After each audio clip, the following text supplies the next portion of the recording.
soirée à tout le monde. On va, Bézat Hashem, parler d'un sujet qui nous touche tous, l'éducation de nos enfants. Alors, je voudrais d'abord apporter un Magen Avraham dans le Shor Chaim Siman 225. Il apporte au nom du Zohar que par rapport à la bar mitzvah, il dit qu'un père, pour la bar mitzvah de son fils, il se doit de faire un repas comme le jour où il rentre à la choupa. On sait que Rabbi Shimon Bar Yochai, il a appelé le bar mitzvah Khatan, le Khatan bar mitzvah. Et là, il y a plus de détails. On nous dit que le père doit faire Souda Libno pour la bar mitzvah, Kiyom Shenichnas Bo la choupa, comme le jour où il rentre dans la choupa. Certains commentaires se sont arrêtés sur ce terme apporté par le Magen Avraham du Zohar. Ils disent c'est plutôt autrement qu'il fallait dire. Il fallait plutôt dire Kiyom Shemachniso la choupa. Fais une souda à ton fils comme le jour où tu le rentreras à la choupa. Mais pas comme le jour où il rentre à la choupa. On dit qu'on parle du papa. Dans les termes du Kiyom Shenichnas la choupa. Shemachniso la choupa. Bon, il y a différentes explications qui ont été données. Mais une explication qu'on peut dire simplement sur ce sujet. On sait que le Rambam, le Maïmonide, il pense que de se marier, c'est une mitzvah. C'est pour ça que quand on fait la bracha des Kiddushin, il pense que c'est comme une bracha qu'on fait pour une mitzvah. Quand on met les tefillin, on fait une bracha. Quand on met les tzitzit, on fait une bracha. Quand on met une maison, on fait une bracha. Quand on se marie, on fait une bracha. Le Rosh, il n'était pas d'accord que c'était une mitzvah de se marier. Il dit la bracha, c'est une birkat hashevar. C'est plutôt un louange pour Dieu. Maintenant, les commentaires qui disent mais quelle est la mitzvah en vérité de se marier, où c'est marqué dans la Torah qu'il y a une mitzvah de se marier, ben, il dit c'est simple, parce que c'est une mitzvah, parce que ça va aboutir à la mitzvah de Piria Verivia. On n'a pas le droit d'avoir de relations sans mariage, et donc automatiquement pour avoir des enfants, il faut se marier.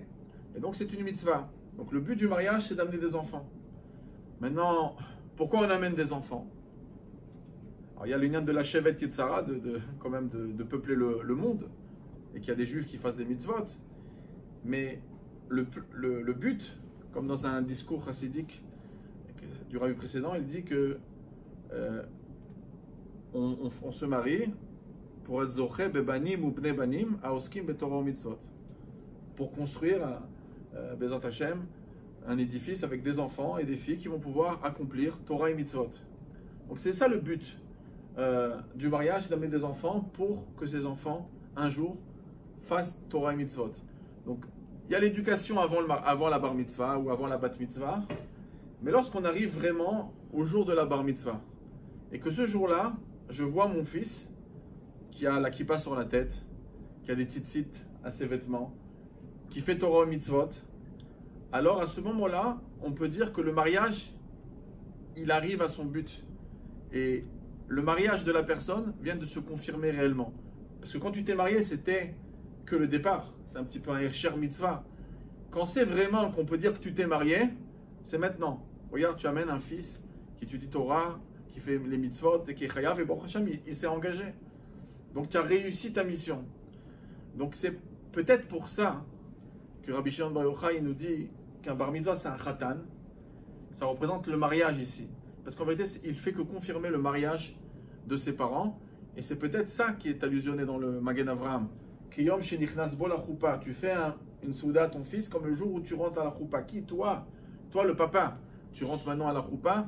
Tu viens de confirmer ton mariage. Parce que c'est ça le but de Torah Mitzvot.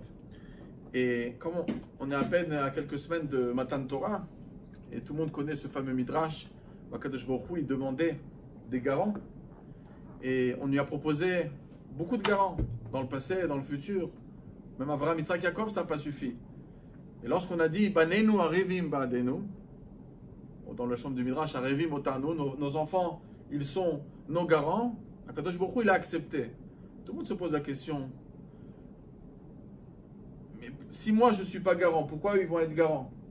C'est quoi le problème? Si moi le problème c'est que peut-être qu'un jour je peux, chas v'shalom, descendre du chemin de la Torah et des mitzvot, ça peut arriver aussi aux enfants. Donc, si Dieu... Et en plus, on grandit des enfants, pourquoi? Pour qu'ils arrivent à grandir un jour. Mais Mais quand ils vont grandir eux-mêmes, ils ne seront pas des bons garants. Il n'y a que les enfants qui sont des garants. Mais c'est quoi? Pourquoi ils sont mieux que moi? Alors, l'explication, elle est connue. C'est-à-dire que Shlomo Melech, il nous dit, quand tu éduques un enfant avec des bonnes bases, même quand il vieillira, il ne va pas quitter le chemin. Alors, on a vu des enfants qui ont grandi dans Torah Mitzvot et qui ont pu, à un certain âge, s'éloigner. Mais en principe, on peut remarquer que quand on éduque un enfant dans son plus jeune âge, et que ce qu'on appelle dans la Gemara Girsa de Yan Kuta, l'étude de la jeunesse, ça rentre dans la moelle épinière, dans les gènes de l'âme, dans les gènes de l'enfant, et ensuite, il y a beaucoup plus de garanties que cette personne, un jour, reviendra au droit chemin. C'est pour ça que les enfants, c'est très important. Et à part ça, il ne faut pas oublier que Akadosh Baruch Hu, il nous dit, comme le Rambam il apporte, Kol Chelev Lashem. C'est-à-dire que on doit apporter pour Akadosh Baruch Hu le meilleur. Quand on amène nos korbanot, on doit prendre le meilleur. On doit avoir une belle souka, on doit avoir des arbat aminim, comme il se doit, comme la Gemara dit dans page 133 de Shabbat, de Hidur Mitzvah. On se doit de faire le meilleur pour Dieu. Alors c'est évident que l'âge de l'enfance, c'est un âge d'or. Pourquoi? Premièrement, l'enfant il a cette capacité d'absorber énormément. Un enfant il absorbe beaucoup de données et c'est comme la Mishnah dit dans Pirkei Avot, c'est comme on écrit sur un claf, sur un parchemin tout neuf. Et donc, il y a beaucoup de qualités chez l'enfant. Il est vif d'esprit, il n'est pas dérangé. Un enfant il peut être complètement absorbé. Bien sûr, il faut que le moré il soit un bon moré, mais si un enfant il est absorbé dans le cours, c'est pas comme nous, quand on est dans un cours, on peut être en même temps en train de réfléchir à quelle heure ça se termine, en train de réfléchir quand c'est qu'on fait les courses, on doit ramener ça de l'école, on doit demain apporter un chèque à la banque, etc. On est capable d'être dérangé. Un enfant, hein, il peut être entièrement englouti, il n'y a rien qui existe. S'il a décidé de ne pas regarder les mouches voler ou pas penser à son football, il peut être complètement branché. Et donc, c'est des années extraordinaires où il n'y a aucune inquiétude sur la tête. Il n'y a aucune facture d'électricité à payer, il n'y a rien du tout. Tout est sur le dos des parents. L'enfant, il est complètement serein. Et si il arrive à donner de l'énergie dans l'étude de la Torah, il aura aussi des capacités incroyables qu'on n'atteint pas lorsqu'on est dérangé avec beaucoup d'inquiétude. Et lorsque Bichal, on va vieillir, alors on a moins de force, on a moins de vitalité, et donc moins de capacité. Donc il ne faut pas oublier qu'Akadosh Baruch Hu, il a fait un monde pour qu'on le serve, comme la Mishnah elle termine à la fin de Kiddushin, que tout ce qu'Akadosh Baruch Hu, il a créé, il a fait ça uniquement pour le servir. Il a l'emsham sheni, anilon ivreti, il a l'eshamesh et koni. Donc, les meilleures années qui ne vont jamais revenir, ce sont les années où un enfant, il est jeune, où il apprend la Torah, Talmud Torah, ou à la yeshiva. Ce sont des années incroyables. Donc c'est pour ça aussi que Akadosh Baruch Hu, il compte sur les enfants, parce que ce sont des années extraordinaires. Et c'est ça aussi un plus qu'il y a dans le judaïsme, parce que dans l'éducation a toujours énormément préoccupé toutes les civilisations. Et on n'a pas besoin d'être dans la Gdusha pour être intéressé à l'éducation. La France, par exemple, s'intéresse énormément à l'éducation des enfants et elle investit énormément sur ce sujet. Et donc, lorsque l'éducation est importante, d'un autre côté, il y a un message qui passe dans le monde Chol, c'est que le but, c'est pas maintenant. Très souvent, les enfants, ils s'ennuient un petit peu dans l'algèbre, les mathématiques. On lui dit, non, tu en auras besoin un jour pour l'université. Donc on lui dit, pourquoi tu dois travailler là-dessus? Non, à la fin de l'année, tu ne pourras pas monter en quatrième, tu ne pourras pas monter en troisième, tu ne pourras pas aller en terminale, tu ne pourras pas avoir le bac. Et le bac, tu ne pourras pas aller. Et toujours, on lui donne un but à atteindre parce que l'enfant, il se sent un petit peu inutile maintenant dans ses études, mais on lui dit, un jour, ça va t'apporter. À la place que tu vas être en train de travailler durement dans la rue, ben, tu seras peut-être assis autour d'un bureau et tu auras un très bon métier ou tu seras dentiste. Donc on lui dit à chaque fois, le Gan Eden, c'est plus tard. Par contre, la vision des sages, c'est exactement le contraire. À l'enfant, on lui dit, ce que tu atteins maintenant, tu n'auras pas plus tard. Ça veut dire, le Evel Tinokot Shel Bet Rabban, comme la Gemara le dit dans Shabbat. L'étude de la Torah des enfants, pour Akadosh Baruch Hu, c'est Kodesh Kodashim. Si on doit construire le Bet Hamikdash, on doit tous s'arrêter d'étudier, sauf les enfants. On n'est pas Mevatel Talmud Torah de Tinokot Shel Bet Rabban pour construire le Bet Hamikdash. Pourquoi? Parce que l'enfant, alors c'est vrai qu'on va atteindre d'autres étapes, on va trouver un autre but, dans le sens, un tachlit, mais on ne dit pas à l'enfant, plus tard tu seras. Maintenant, ça se passe. Et la Torah l'a toujours visé sur le moment de profiter de ses journées, de remplir ses journées, et de voir que l'enfant, il a toutes ses qualités maintenant, et au contraire, il a des qualités qu'il n'aura pas quand ça sera plus tard. Et ça, hein, cette idée, c'est une idée qui pourrait même... C'est une idée que les Chachamim, c'est notre Torah qui l'a donnée. Et cette idée, elle pourrait énormément sauver l'adolescence. Chol. Parce qu'un enfant, pourquoi des fois, il va dans la délinquance, ou chas v'shalom pire, il peut aller vers la drogue, il peut aller vers des bêtises. C'est quand un enfant se sent inutile. Il se sent rien du tout dans la société. On ne lui donne pas assez d'importance. Donc, ça, c'est un point important que la Torah elle a vu dans l'éducation des enfants, quelque chose d'extraordinaire. Et l'éducation, elle commence au plus jeune âge.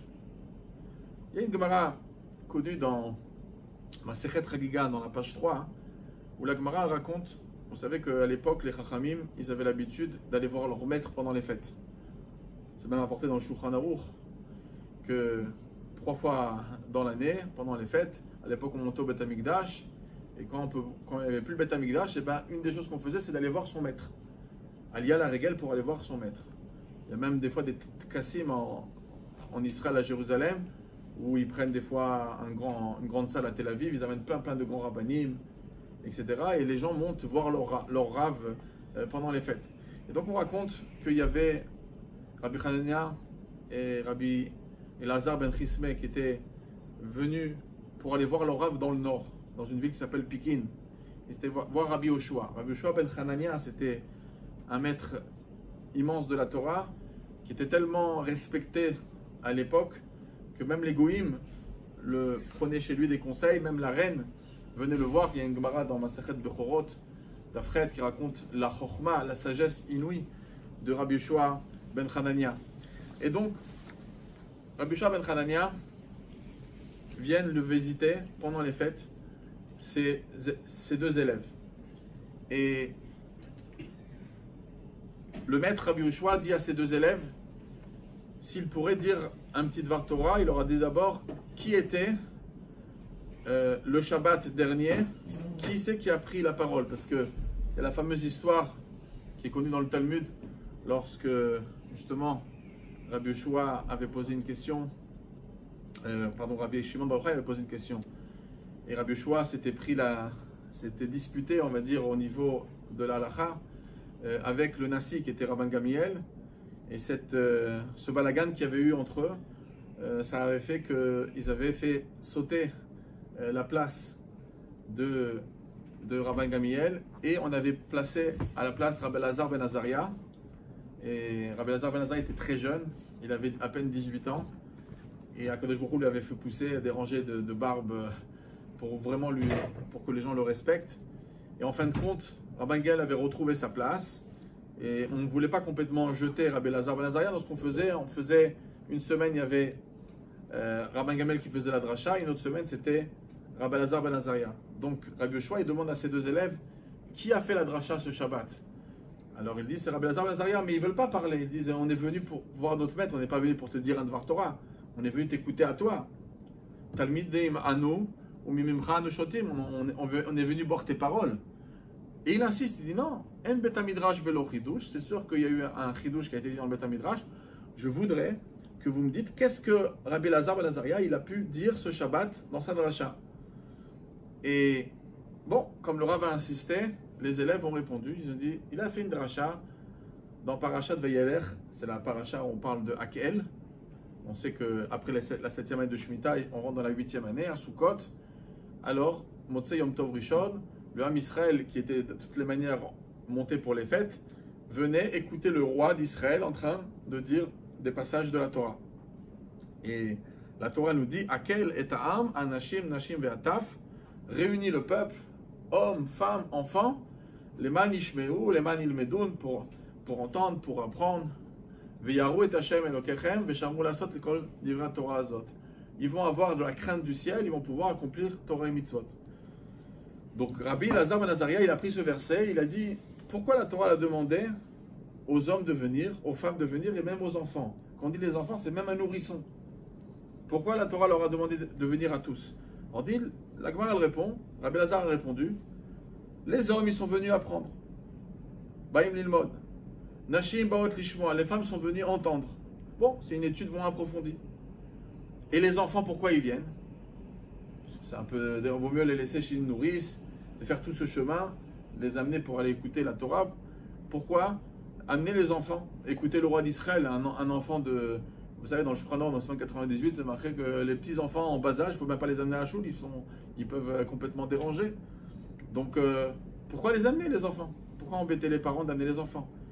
Alors, Rabbi Elazar ben Azariah a répondu à cette question. Il a dit, la visachar le miviem, c'est pour amener une récompense à ceux qui l'ont amené. Ça veut dire, les parents vont être récompensés pour la fatigue d'avoir amené des enfants. Vous savez, quand on voyage, c'est fatigant d'amener les enfants. Quand on part en vacances en Israël, bon, on est très content, mais on est content quand on pense à la direction. Mais quand on est en train de faire les valises, on est en train de prendre le taxi, et qu'on attend là-bas avant d'enregistrer les bagages, et dans l'avion, et les enfants ils font du balagan, ça dérange les gens autour. Donc c'est un vrai balagan d'amener des enfants. Alors pourquoi, Rabbi Elazar dit, pourquoi on les amène? Pour amener une récompense aux parents. Ça veut dire quoi dans un mot très simple? Ça veut dire que on fait exprès d'entraîner ce casse-tête pour rendre le voyage plus difficile, mais ce voyage plus difficile sera récompensé. Et les parents seront récompensés. Bon, c'est-à-dire on pourrait prendre aussi, au lieu de prendre des enfants, on pourrait décider de faire un voyage en amenant 30 kilos de pommes de terre sur le dos. Et aussi, ça nous rendrait le voyage plus difficile. Et on aurait dit la même chose. En tout cas, quand Rabbi Yoshua, il entend ce chidouche que ses élèves disent au nom de son maître Rabbi Elazar ben Azaria, Rabbi Yoshua est tellement épaté de ce Dvar Torah qu'il dit Kazot Margalit Tovar Atzitem La'abed Mimeni, une perle aussi rare, vous avez voulu me faire perdre. Heureusement que j'ai insisté. Si je n'avais pas insisté, j'aurais jamais eu cette perle. Bon, la question qu'on peut se poser quand on étudie cette Gemara, c'est de dire qu'est-ce qu'il y a de si grand chidouche que Rabbi Yoshua, qui était un grand sage du Ham Israël, il sort de ses gonds et il dit un chidouche aussi beau que ça, c'est quoi le chidouche? D'abord, c'est quoi le chidouche? Bon, de dire que on amène les enfants, même nourrissons, sur le chemin pour aller écouter le roi, pour amener une récompense aux parents qui se sont pris la tête à les amener. La visachar le miviem. On ne voit pas du tout le grand chidouche qu'il y a là-dedans et en quoi Rabbi Yoshua est étonné. Alors en vérité, c'est quoi le pshat de la Gemara lorsqu'elle dit pour amener une récompense aux parents qui ont amené les enfants? Dans le sens simple, ça voulait dire peut-être, plutôt, comme on a dit tout de suite, que le chemin avec des enfants c'est compliqué, et donc comme c'est compliqué, ça rend une mitzvah plus fatigante et on a plus de récompenses. C'est pas ça l'explication. Pourquoi on allait écouter le roi d'Israël la 8e année après la Shemitah? C'était quoi le but? On l'a dit tout à l'heure. Leman yishmeu, leman ilmedu, v'yaru et Hashem elokechem, v'shamru lasot et kol divrei Torah azot. C'est pour obtenir la crainte du ciel et d'accomplir Torah mitzvot. Lorsqu'on allait voir le roi, le but il était de prendre un message pour se renforcer dans la crainte du ciel. En vérité, c'est quoi la vie Sachar le Miviem? C'est que si on amène des enfants de cet âge-là, même des nourrissons, dans un endroit kadosh, d'aller écouter le roi, ils auront une récompense. Quelle récompense? La récompense du but de Hakel. Les gens, ils venaient dans l'année de Hakel pour justement recevoir la Hirat Shamayim qui se dégageait autour de ce passage, autour du roi d'Israël qui lisait la Torah. Donc la récompense, c'est que les enfants, ils auront une Hirat Shamayim. Quand Rabbi Yoshua, il a entendu ça, il est sorti de ses gonds. Pourquoi? Parce que c'est l'histoire de sa vie. Rabbi Yoshua ben Hanania, la Gemara raconte dans le Talmud de Jérusalem, dans le Péricrète de Brachot, le dernier chapitre de Brachot, elle dit que sa maman, qu'est-ce qu'elle faisait lorsqu'il était bébé? Elle amenait son landau, il y avait le Beth Midrash, il y avait un kollel, il y avait un endroit où ils étudiaient la Torah. Elle mettait l'enfant pour qu'il écoute les divrei Torah. Un enfant d'un jour, une semaine, 2 semaines, 1 mois, 2 mois, qu'est-ce qu'il comprend? Eh bien, la Gemara, dans le Talmud de Jérusalem, elle dit, c'est pas pour rien que Rabbi Yoshua ben Hanania est sorti un des plus grands du Ham Israël, et que tout le monde, même les goïms, venaient profiter de sa sagesse et de ses conseils. Pourquoi? Parce que sa maman, elle avait compris que l'éducation, elle commençait même en nourrisson. On dit même dans le ventre de la maman déjà. Quand la maman elle entend des musiques kadosh, quand elle entend des choses, ça influence sur l'enfant. Et donc quand Rabbi Yoshua ben Hanania, il a entendu que ça confirmait ce que sa mère elle avait fait, que c'est possible d'amener un enfant qui a 1 jour, 2 semaines, 1 mois, écouter la Torah du roi d'Israël et ça peut apporter cette récompense du Yirat Shamayim, il a dit c'est l'histoire de ma vie, c'est l'histoire de ma mère. Et c'est pour ça qu'il est sorti de Ségon, il a dit une perle comme ça vous avez voulu me faire perdre. Alors, comme on vient de dire, l'éducation, c'est le but. On est là pour amener des enfants au monde et ces enfants, on est là pour les amener à la crainte du ciel. Alors, il y a dans la Torah, vous savez, il y a l'éducation. Et il y a aussi un autre issour qui s'appelle, un interdit qui s'appelle les sapot issour beyadaim. Ça veut dire un enfant qui est par exemple qui a 2-3 jours, qui a 2 semaines, qui a 1 mois, 2 mois, qui n'est pas un enfant d'1 an même. Il n'est pas en âge d'éducation. Il n'a pas encore à comprendre. L'éducation dans les poskim, on en parle dans les dictionnaires, on parle. Si les charif, 5 ans, 6 ans, 7 ans, ce sont les âges où on parle. Dans les rishonim et dans les poskim, une souka dans Dafdalet de Maseret Souka, on parle de ces années-là. Mais on ne parle pas d'un enfant petit. Lorsqu'on parle du chiyuv de l'éducation, malgré qu'on a dit on peut influencer la Gdusha chez un enfant qui sont dans un âge comme Rabbi Yoshua ben Hanania et comme on a porté de cette Gemara de Chagiga. Mais concrètement, l'éducation, elle commence beaucoup plus tard. Par contre, il y a un issour qui s'appelle les sapot issour beyadaim. C'est-à-dire de pas faire manger à un enfant, par exemple, quelque chose de pas cachère. Même s'il a 3 jours, on ne va pas lui donner un biberon avec quelque chose de pas cachère. Si par exemple, on est dans la rue, il y a une dame non juive qui voit un beau bébé, un bel enfant de 2 ans, il n'a pas en âge d'éducation, elle voit qu'il est tout mignon, elle lui sort un petit bonbon pas cachère. Alors, d'après la Torah et d'après la halakha, comme il n'est pas en âge d'éducation, et moi je ne suis pas actif, je ne suis pas là en train de lui mettre dans sa bouche, c'est quelqu'un d'autre qui le fait. Al-Pi halakha, je n'ai pas besoin de l'empêcher.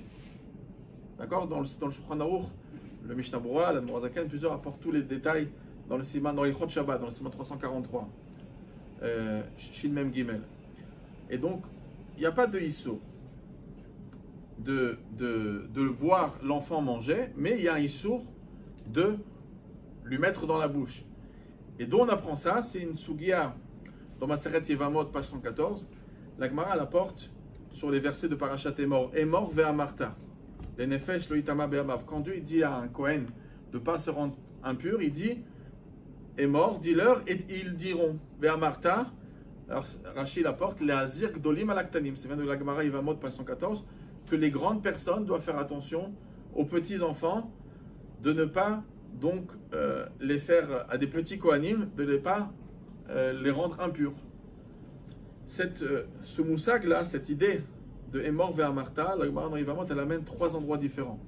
Elle amène par rapport à l'impureté des kohanim, elle apporte ça par rapport à l'interdiction de manger du sang, et la 3e interdiction pour les shratzim, pour les reptiles.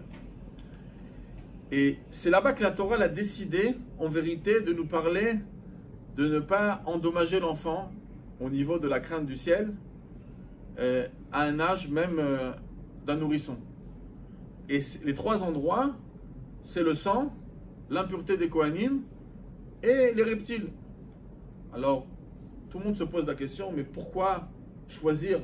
Pourquoi la Torah, elle a pris Emor ve'amarta lazarim? Parce que c'est pas que pour là-bas. La Gemara, elle apprend ça pour tous les Issourim. Même si c'est un problème de Bassar Vecha, différent, interdit. C'est pour toute la Torah Kula. Mais pourquoi la Torah elle a pris ces 3 exemples-là? Alors, une des explications, c'est que on va prendre la Touma, l'impureté du Kohen. c'est qu'est-ce qui représente le Kohen? Le Kohen, ça représente une personnalité Kadosh. C'est le symbole de la Kedusha. Le Kohen, il sert à Kadosh Baruch Hu, donc il doit préserver son titre. Il doit préserver son niveau de Kedusha. Donc un Kohen, c'est un symbole de Kedusha. Pourquoi la Torah nous parle, si on peut dire, d'éducation par rapport à la Touma des Kohanim? Parce que c'est qu'un exemple, on n'est pas tous des Kohanim. Alors c'est quoi l'enseignement? L'enseignement, il est très important. On va voir que ce sont 3 bases dans l'éducation qui peut apporter énormément aux enfants pour qu'ils suivent le chemin de Dieu. Et c'est dans les cours de Chinour, si on avait une série de 7 à 10 cours, alors on peut rentrer dans beaucoup d'exemples à la maison qui se passe avec les gosses et qu'est-ce qu'on fait dans telle situation. C'est un style de cours sur l'éducation. Donc comme ici on a un seul cours, donc on va simplement donner déjà des choses, des clés importantes de l'éducation d'une manière générale. Alors, le Kohen, comme on a dit, il représente la Kedusha. La Kedusha, c'est hyper important pour grandir nos enfants. Ça veut dire quoi? Ça veut dire que c'est pas que le Kohen, comme le Rambam dans les lois de Shemitah et de Yovlot, à la fin il écrit que c'est pas que les Kohanim, c'est n'importe quel juif qui peut en vérité prendre le symbole du Kohen et de faire attention à sa Kedusha. On n'a pas les mêmes droits que les Kohanim, on ne va pas pouvoir manger de la trouma, manger des korbanot, mais dans l'idée du Kohen qui vient servir à Kadosh Baruch Hu et qui fait attention à sa Kedusha, ça c'est une idée qu'il faut prendre.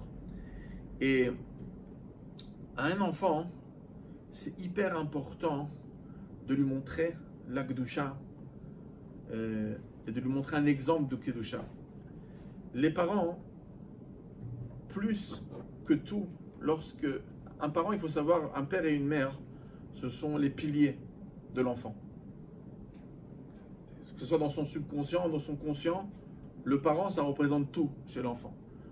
Et c'est pour ça que, malheureusement, on a une responsabilité incroyable, beaucoup plus que ce qui se passe à l'école. Parce que, ok, un enfant, il s'identifie un peu avec son moré, avec ses professeurs, mais son père et sa mère, c'est leur monde. Même s'ils peuvent être des fois chutzpan et parler mal, etc., ça ne change pas un enfant. Hein. Ses parents, c'est quand même sa référence. Et c'est pour ça qu'on a une responsabilité immense par rapport à notre comportement en face de l'enfant. Et les parents, ils doivent être un exemple de Kedusha. Alors, la Kedusha d'abord, c'est par exemple, même quand un sefer il tombe par terre, de quelle manière on court pour aller le chercher? Des fois, il y a des feuilles de Torah qui tombent par terre. Lorsque on voit des fois des parents qui vont s'investir beaucoup sur des belles paires de chaussures, sur une belle voiture, sur des beaux meubles, mais quand on va acheter une mezouza, alors on commence à réfléchir sur le prix. Bon, il y en a une à moins cher, qu'on achète les tefilines pour les gosses, on commence à réfléchir. Bon, il y en a à 2000 shekels, il y en a, enfin, 500 euros, 1000 euros, il y a plusieurs prix. C'est super important qu'un enfant, il va voir chez ses parents combien ils donnent d'importance à la Kedusha. Et la même chose, le kavod qu'ils ont pour des rabbanim, pour des tzadikim, ça passe beaucoup plus que des milliers des fois de messages que des fois des parents ils disent aux enfants fais ça, fais ça, fais ça, fais ton birkat Amazon, prends ton sidour, prie, regarde, suis la tfila, etc. Lorsqu'un des parents ils ont des réflexes de Kedusha très importantes dans la vie de tous les jours, dans leur manière, comment chaque chose ils ont besoin, dès qu'ils ont un doute dans la cuisine, ils voient comment la maman, elle court pour appeler le rave. Ça, c'est des choses qui rentrent dans la moelle épinière de l'enfant. L'enfant, il commence à voir de quelle manière ses parents, ils s'adressent à la Kedusha. Par exemple, on a fait un beau repas de Shabbat. Ok. Maintenant, l'enfant, bon, c'est vrai qu'on a fait les brachot au début, et on a fait Kiddush.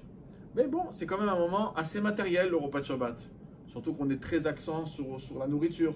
Pendant Shabbat, combien de salades on a fait, combien le poisson, est-ce qu'il est bien, si le saumon il n'est pas trop sec, etc. Chacun il est autour de la nourriture. Ok, sur ça on a mis beaucoup de vitalité. Quand ça arrive le moment de Birkat Amazon du vendredi soir.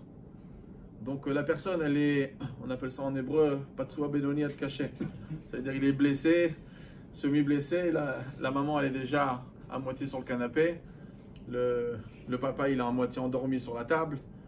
Et il n'y a pas de sérieux. C'est on sent, bon, le Birkat Hamazon, il faut le faire parce qu'il faut le faire. Et on est fatigué, c'est l'été et compagnie. Mais l'enfant, il est en train de regarder ses parents. Et ses parents, c'est sa référence. Donc, de quelle manière un parent, il a donné dans la salade, dans le poisson, il avait toute sa vitalité. Puis, dans son Birkat Hamazon, ça y est, c'est un hall, c'est difficile. Le papa, il est à moitié endormi. Quand il y avait une discussion, il y avait un petit peu peut-être de la Shon Hara Chas v'Shalom au milieu, ou un petit peu de discussion politique. Là, tout le monde était là en train de dire son opinion. Et par contre, là, au Birkat Hamazon, c'est un petit peu éteint la situation. Les enfants, ils captent tout ça.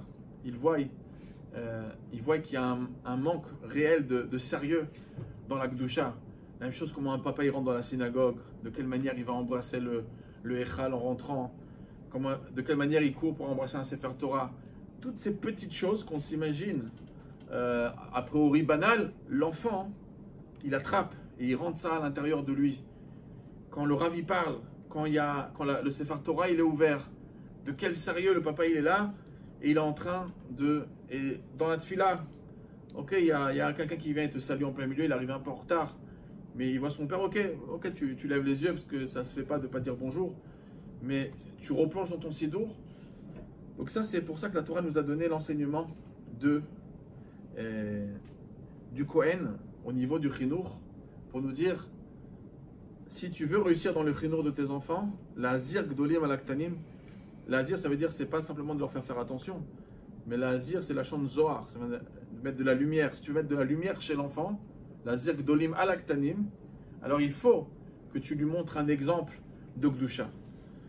On a aussi le sang. Le sang, pour ouvrir l'éducation autour du sang. Qui c'est qui aime le sang? Il y a des commentaires qui disent, à l'époque en Égypte, ils aimaient le sang. Mais concrètement, ça ne nous parle pas aujourd'hui, le sang. Peut-être, on achète notre viande cachère, en plus, elle est cachérisée, le sel, il a sorti de tout ce qu'il faut.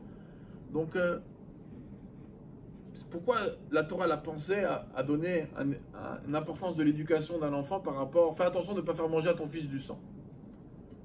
C'est le symbole qu'il y a dedans.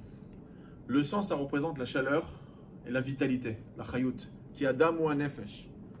Le sang, hein, c'est l'âme. Et c'est le sang qui est chaud, c'est-à-dire le sang il est chaud, c'est ça toute la vie de la personne. Et donc, la vitalité. C'est quoi le chinour autour de la vitalité? C'est pas simplement qu'un enfant il voit chez ses parents l'importance de la Kedusha, mais la vitalité où elle est posée chez ses parents. Et c'est vrai, on n'est pas une religion qui nous demande de ne pas avoir des plaisirs dans ce monde. On a le droit d'aller en vacances, on a le droit d'avoir une belle voiture, on a le droit d'avoir une belle maison. La Gemara dit dirato chez la dame, machevet et daato, la maison d'une personne, si elle est belle et arrangée et spacieuse, elle élargit l'esprit de la personne. Tiferet adam la shevet bait, Shlomo Melech dit, on n'a pas un problème d'avoir une belle maison, du bon manger, c'est pas ça le problème. Le problème, c'est où c'est que nos parents, ils ont leur tête. Est-ce que toute leur vitalité, c'est dans la matière? Ils mettent beaucoup de vitalité, beaucoup d'effervescence, beaucoup d'émotion dans la matière? Ou bien, la matière, ok, il faut en avoir, c'est bien d'avoir une belle matière, ça nous fait du bien, il n'y a pas de problème. Mais où c'est que tu mets ta vitalité? Plutôt quand tu cours pour aller attraper un chiour, ou bien quand tu cours pour aller t'amuser au tennis, ou tu cours pour aller manger un bon steak? C'est où que la personne, elle voit ses parents mettre de la vitalité. Et ça, hein, lorsqu'un parent, il parle énormément à son enfant, étudie la Torah, prend ton sidour, tout ça, ça c'est des paroles agaçantes pour un enfant. Fais ça, fais ça, fais ça, fais ça, c'est très technique. Et c'est pas ça qui donne envie à un enfant de faire quelque chose. Bon, l'enfant il respecte son père, il a des fois peur de son père, son père lui dit regarde la tefila. Mais ici, il faut plutôt alimenter la neshama de l'enfant. Et ensuite, ça va être évident qu'il va prier. Mais il faut lui donner envie. Et lorsque le père il donne des directives à son enfant, ou la maman donne des directives à son enfant, mais que l'enfant il voit que quand Torah et mitzvot, ma mère a fait Torah et mitzvot, c'est plutôt éteint. C'est bon, ça se passe. Mais il n'y a pas toute l'effervescence. Quand la maman elle fait Afrashat Chala, des fois le vendredi, comme ça dans le 242 du Chod Shabbat, c'est bien de faire des fois Afrashat Chala et Erev Shabbat. On fait Afrashat Chala la maman, elle est là en effervescence, elle est en train de faire une mitzvah extraordinaire, elle réunit tous les enfants autour d'elle. Venez, regardez, on va faire Afrashat Chala, on va faire une mitzvah d'Akadosh Baruch Hu, Asher Kidishanu, Bemizotav, Betzivanu, et on dit la bracha avec beaucoup de vitalité.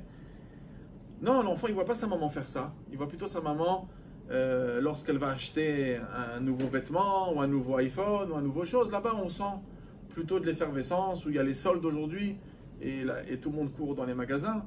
Là-bas, l'enfant, il voit la vitalité de ses parents. Et ça, c'est un message, on peut dire des fois destructif, qu'on ne s'imagine pas qu'on transmet à l'enfant. Parce que l'enfant, qu'est-ce qu'il dit dans son subconscient? Il dit, ouais, ma mère et mes parents, ils me parlent toujours de, il faut faire Torah mitzvot, il faut manger kasher, il faut faire ça. Mais concrètement, qu'est-ce que je sens? Chez mes parents, je sens que c'est pas réel. C'est simplement des paroles qu'ils disent, mais ils ne sont pas vraiment là-bas. Pourquoi? Parce que ils sont plutôt dans la matière, dans les choses de ce monde. Là-bas, ils ont beaucoup de vitalité, mais je ne vois pas la même vitalité dans un shiur de Torah, quand ils vont à un cours de Torah, lorsqu'ils reviennent. On ne voit pas toute cette vitalité. Et ça, l'enfant, il a cette manière de capter, et le message, il est chez l'enfant, il dit, bon, mes parents, ils me disent, fais ça, fais ça, fais ça, mais concrètement, sur le terrain, je vois qu'ils font autre chose. Et c'est quoi Donc, premier enseignement important, c'est la vitalité. L'enfant, il doit voir que la chaleur de ses parents, la vitalité de ses parents, elle est dans la Torah et les mitzvot. C'est là-bas qu'ils mettent le paquet, qu'ils y mettent leur effervescence pour aller dans un shiur Torah, pour aller faire une mitzvah, lorsque la maman fait Afrashat Chala le vendredi. Là-bas, il y a tout un système dans la maison. Toute la maison, elle s'éveille, et la maman, elle attire l'attention de ses enfants. Mais pas dans la matière. Et comme j'ai dit, la première chose, c'est la Gdusha, montrer à l'enfant des réflexes de Gdusha. La troisième chose que la Torah nous parle, quand la Gemara dit dans Yevamot, page 114, c'est les Shratzim. Bon, d'apprendre la Zergdolim à l'Aktanim et Morva à Martha par rapport à manger des reptiles, c'est des choses dégoûtantes. On a besoin de nous prévenir dans la Torah, fais attention de ne donne pas à manger à tes enfants des reptiles. Alors, en vérité, c'est le symbole qu'il y a là-dedans. Le reptile, c'est quelque chose de dégoûtant, d'une manière naturelle. Peut-être au Japon ou en Chine, c'était différent, mais en tout cas, chez nous, ce sont des choses qui sont répugnantes, et de manière instinctive, on est dégoûté. Et bien, chez l'enfant, il faut montrer que les choses qui sont interdites par la Torah, même si peut-être on n'est pas encore à ce niveau-là. Dans le Tanya, c'est marqué que les tzadikim, ils ont le niveau de Moès Bera. Eux, quand ils voient une Avera, ils la vomissent. Ils sont dégoûtés, comme on est dégoûté. Si quelqu'un il nous montrerait, il montrerait un tzadik, je sais pas moi, un hamburger super classe de McDonald's, pour eux, ça les dégoûterait comme si on leur présentait un cafard grillé. La même chose, ça les dégoûte. Mais on n'a pas ce niveau-là, nous, d'être dégoûtés. Mais dans le comportement, on peut se comporter comme si on est dégoûté. Lorsque on est en train de discuter, et d'un seul coup, la discussion de quelques femmes, ça tourne autour de choses qui sont un peu du Lachon Hara. Ben, si l'enfant il voit sa maman s'écarter de cet endroit, comme si qu'il y avait le feu, comme si qu'il y a un danger. Par exemple, quelqu'un il est en train d'écouter la Radio J, et en cherchant Radio J, on peut tomber sur une radio avec des chansons patsniout ou des chansons interdites à écouter par la lacha. Eh ben, ok, à combien de vitesse on va mettre la main pour tourner la chaîne et aller chercher, ou on laisse un petit peu Stevie Wonder ou je sais pas qui continuer un peu quelques minutes. Eh ben, le réflexe, c'est quoi les reptiles? Les reptiles, c'est quelque chose que dès que je vois ça, je me sauve. Dès que je vois ça, je suis dégoûté. Eh ben, c'est ce qu'on appelle sourmera, s'éloigner du mal, mais à quelle vitesse? Et c'est très important de montrer, parce que l'enfant, plus que toutes les paroles, plus que tous les enseignements, ce sont les réflexes instinctifs et le comportement d'âme que les parents ils ont. Combien d'importance ils donnent à la Gdusha, comme on a dit? Combien de vitalité ils mettent dans la Gdusha, combien de vitalité ils mettent dans la matière? Et aussi, est-ce que lorsqu'il y a des interdits qui se passent devant leurs yeux, à quelle vitesse ils vont s'éloigner? Vous êtes dans un mariage qui est il y a des danses et c'est mélangé. Bon, c'était de la famille, vous êtes venu dire Mazal Tov. Et vous voyez des moments qui ne sont pas très permis. Bon, de quelle manière un enfant il va voir comment sa maman elle se lève? Non, là c'est pas pour nous ici. On se met de côté jusqu'à que les danses s'arrêtent. Donc, ces réflexes instantanés de Gdusha, de vitalité vers les mitzvot et le dégoût des interdits, même si on n'est pas à ce niveau-là. On n'est pas, bon, peut-être que ça nous ferait du bien d'entendre une chanteuse ou etc. Peut-être notre âme animale, elle aime ça encore. Mais, concrètement, dans mon comportement, j'ai décidé de vivre une vie de Torah et de mitzvot. Je m'éloigne, et tout de suite, et je le fais à la seconde, comme si je m'éloignais d'un feu. Ça, ces choses-là, ils sont énormément influentes dans la vie d'un enfant. Il y a aussi un message dans la Torah, lorsque la Torah nous dit Kedoshim Tiyu. En Parashat Kedoshim, on dit il faut être Kadosh. Alors, il y a une discussion entre le Maïmonide et le Nachmanide. Maïmonide, il dit de quoi la Torah elle parle? Il faut être saint, il faut être Kadosh. Le Maïmonide, il dit il faut être Kadosh parce qu'il faut faire Torah Mitzvot. Et chaque fois qu'on fait Torah Mitzvot, c'est ça la Kedusha. C'est ça que ça veut dire être Kadosh. Quand on fait une mitzvah, on fait Asher qui déchanou bemizotav. C'est-à-dire que chaque mitzvah nous sanctifie. Donc Kedoshim Tiyu, c'est faire les mitzvot. Et c'est d'ailleurs pour cette raison que le Rambam, il écrit dans ses Shorashim qu'il n'a pas mis la mitzvah de Kedoshim Tiyu comme une mitzvah de la Torah. Parce qu'il va d'après la base qu'une mitzvah générale n'est pas considérée comme une mitzvah. Il faut que ça soit un détail. Mais ça, toutes les mitzvot, c'est Kedoshim Tiyu. Donc, ça ne rentre pas dans les mitzvot assez. Mais le Nachmanide, que tout le monde connaît au début de Parashat Kedoshim, il dit Shelo Yenaval Birshut Torah, il dit c'est quoi Kedoshim Tiyu? Il faut être saint. C'est pas dans Torah mitzvot, c'est dans les choses permises.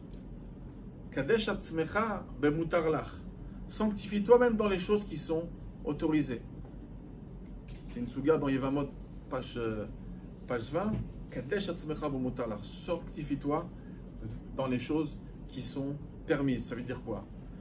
Ça veut dire que lorsqu'un juif il mange, alors on peut manger comme un animal. Bon, on a faim, on arrive, surtout, faut voir des fois un mari qui arrive affamé du travail le soir, il faut ni lui parler, ni l'embêter, il est là-dedans. Il est dans son inyan, il est en mode nourriture, et il n'y a plus rien qui existe. Il faudra qu'il a avalé pas mal de choses pour qu'il redescende sur terre, et peut-être sa femme, elle ne parlera pas au côté, elle parlera à son mari. Donc concrètement, même dans les choses permises, on peut être dans la Gdusha. On peut mettre de la Gdusha. Ça veut dire quoi? Ça veut dire que on a fait la bracha. On mange, c'est sûr qu'on profite, on n'est pas des malachim, on profite aussi de la nourriture. Mais on n'est pas là simplement pour se remplir la panse. On sait très bien qu'il faut prendre des forces. Et ces forces-là, ils sont là pour servir à Kadosh Baruch Hu. Pour mieux prier ce soir à Arvid, pour mieux faire Kriyat Shema Shel Amita. Il faut y penser à ces choses-là, de lier notre vie profane, mais choses qui sont permises, mais de vivre de la Gdusha même à travers les choses permises.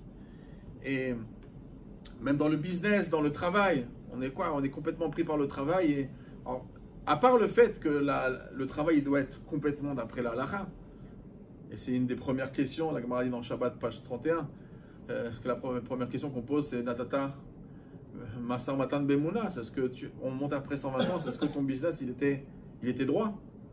Est-ce qu'il était kadosh? Est-ce que t'as pas fait des interdits? T'as pas essayé de roubler quelqu'un, de le voler?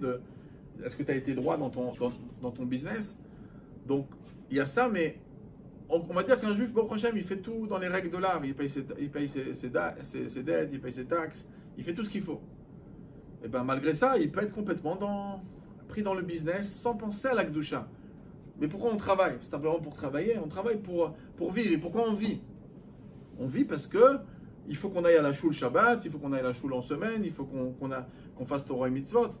Il faut vivre de la Gdusha, et un enfant il doit sentir que des fois des parents, ça c'est très bien, on est dans une époque de vacances.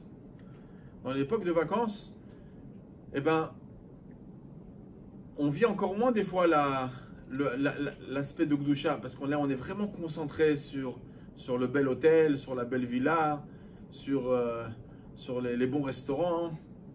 Et on est vraiment énormément dans la matière. Des fois, il y a des gens même qui vont choisir, ils vont voir un super deal dans un endroit et ils vont voir que cet endroit, il est super, il est pas cher. Mais la personne ne se pose pas de questions. Mais qu'est-ce qu'il y a de kasher? Quel niveau de kashrut il y a dans cet hôtel? Est-ce qu'il y aura un minyan dans cet endroit? Est-ce qu'il n'y aura pas de minyan?